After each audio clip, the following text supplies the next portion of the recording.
Guys, brace yourselves for a cold, grey and dreary holiday and party season. Why? Because Omicron, which the WHO has declared as a variant of concern, is now raging and jumping from lung to lung. Stock markets are going in the red. International flights are not flying. Lockdowns are back. In the words of Joe Biden, a winter of severe illness and death is in sight.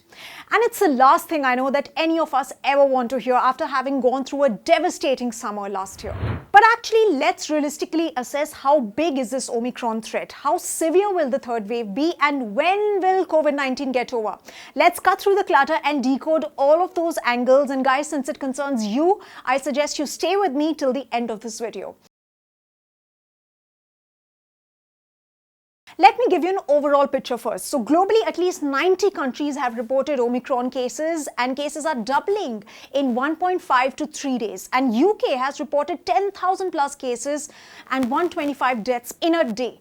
So India itself has at least 150 cases, and AIMS just now has cautioned that we should all be prepared for any eventuality, looking at what's happening in the United Kingdom. And now a South African epidemiologist has stated that Omicron will spread very rapidly in India. So besides that, what else is making scientists worried? Well, mutations, vaccine efficacy and transmissibility. Now, as far as mutations are concerned, guys, viruses mutate all the time due to bad COVID protection measures. Some mutations are not so severe and others are severe. And that's precisely what's happened with the Delta variant, which evaded previous immunity and left an unending trail of devastation. While Omicron has 32 of these mutations on spike proteins, which will help the virus spread. In contrast, Delta had just 9 mutations on the spike protein, and this is why scientists and health experts are worried. Because large mutations mean that the virus is more virulent. Next up is vaccine efficacy. Now, mutations also complicate vaccine efficacy. This Omicron variant is different from the original COVID-19 variant that emerged in Wuhan, China in 2019. That means vaccines which were designed using the original strain may not be as effective, and hence the chances of reinfection are greater. Testing. Another big issue is testing. It is not easy to detect because it needs specialized testing, such as genomic sequencing, which is not easily and rapidly available in our country. And it can elude the RT-PCR test, which itself is far from perfect, given its fairly high rate of false negativity. Somebody who harbors the Omicron virus may escape the RT-PCR test and may not get sequenced rapidly enough for us to test and trace people in the immediate surrounding.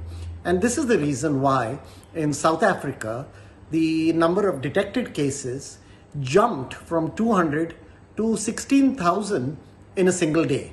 Next up is transmissibility. Now, coming to the point about transmissibility, a UK study suggests that the reinfection due to Omicron variant is 5.4 times greater than that of the Delta variant. If we look at transmissibility, yes, it spreads much more. If we look at severity and lethality, not as much as the Delta variant, because it is far, far more transmissible, which means hospital beds can be filled up rapidly. So those are some of the worrying factors, but there is a minor relief as well, guys. So larger vaccine-induced immunity, and secondly, symptoms of Omicron are mild, like sneezing, runny nose, headache and fatigue. In fact, England's chief medical officer has stated that Omicron cases could rise incredibly fast, but its peak could subside quickly due to boosters and antiviral drugs. So those are going to be key. It has been clearly established that second doses and booster doses can be very effective in dealing specifically with Omicron. For instance, it has been shown that booster doses offer 95% efficacy against the Delta Plus variant.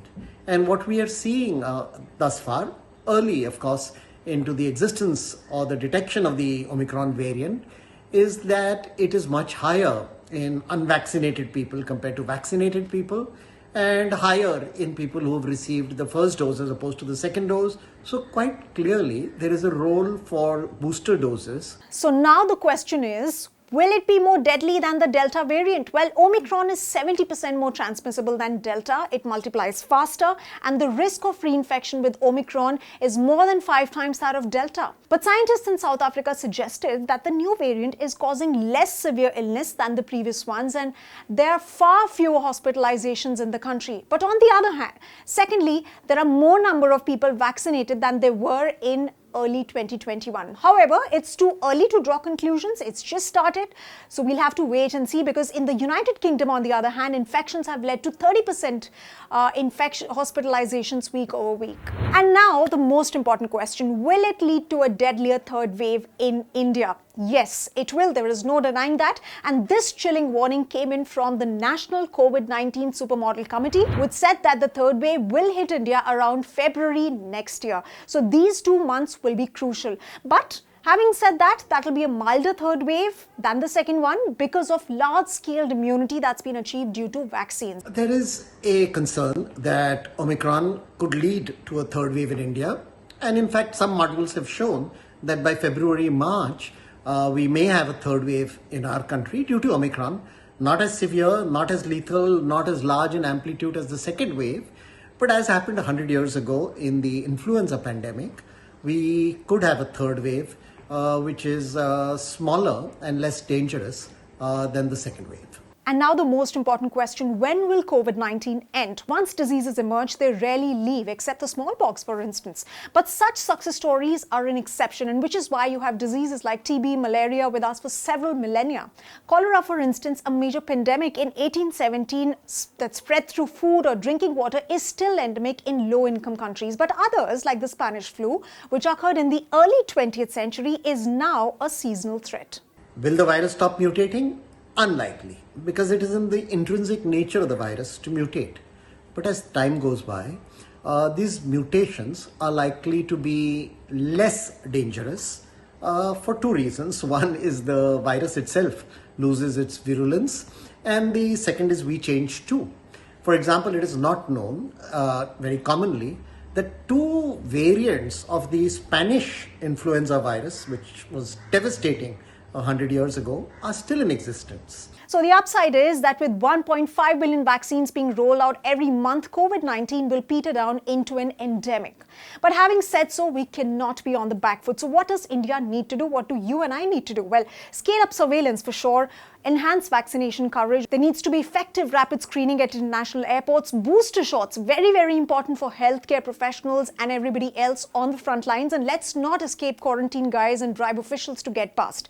I'm sure none of you want a repetition of the second wave of the past. So let's, for some more months, put our celebrations and travel plans for hold and get the first line of defense ready, which is masking up.